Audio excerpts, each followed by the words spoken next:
قال اللهم اهدي سقيفا يقضي سكبت هدايته. فأبا الكرام يقول بالجسم ما أسألوا بوجهي فلا أتوقع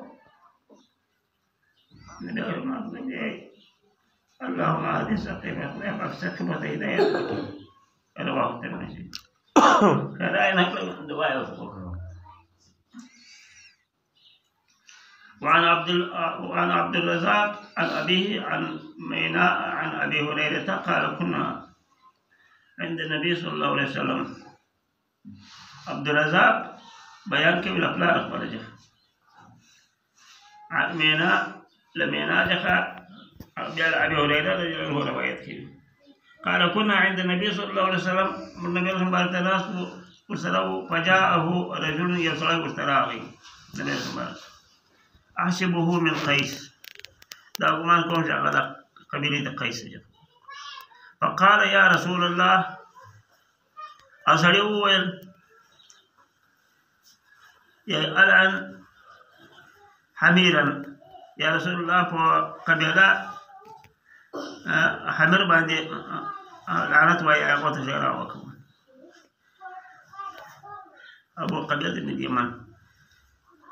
اليمن خرج فعرض عنه نبي الله عليه مقدم وارض ثم جاءه من شكل آخر بألابلة رب الدلالة فعرض عنه بيان نبي الله مقدم وارض ثم جاءه من الشكل الآخر بألابلة رب الدلالة فعرض عنه بيان مقدم وارض. فقال النبي صلى الله عليه وسلم رحم الله حميرا رحم الله حميرا على تلاجي رحمك فحمره دخول شراو توكو دلوالي وبرو دلوالي دلوالي الملك خدا بقرا وكيفو حمره باني أفواههم سلام شخلي دي فسلام هذه بريد سلام يا السلام عليكم السلام عليكم يودي سلام عليكم وأيديهم طعام وأفلاسوك مريض والجبل آخر قلت وهم أهل أيمن وإيمان أو خالد خلاص أو دي إيمان دي. رواه الترمذي رواه الترمذي قال. وعنه قال النبي صلى الله عليه وسلم ممن أنت قلت من دوس.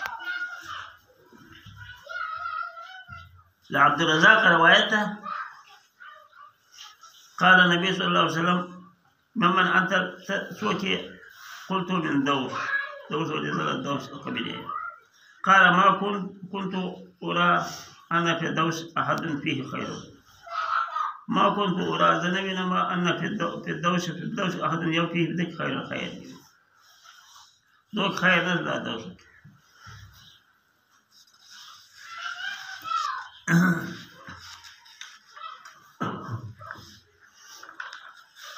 وعن سلمان قال لي رسول الله صلى الله عليه وسلم سلمان يا رسول الله صلى الله عليه وسلم ما تبغي لا تبغضي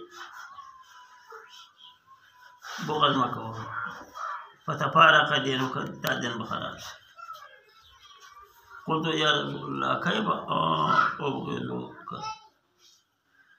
ما وصلت بوز قول تاثر يا رسول الله وبك هدانا الله أو تابعني لا تبغضني لباسر بوز مكوي نبر لباسر بوز مكوي دل ما مخرابش يا ما ورث يا رسول الله سرق وكان تاثر بوز كوم وبك هدانا الله أو تابعني إذا على ترى مرتلا كريدا.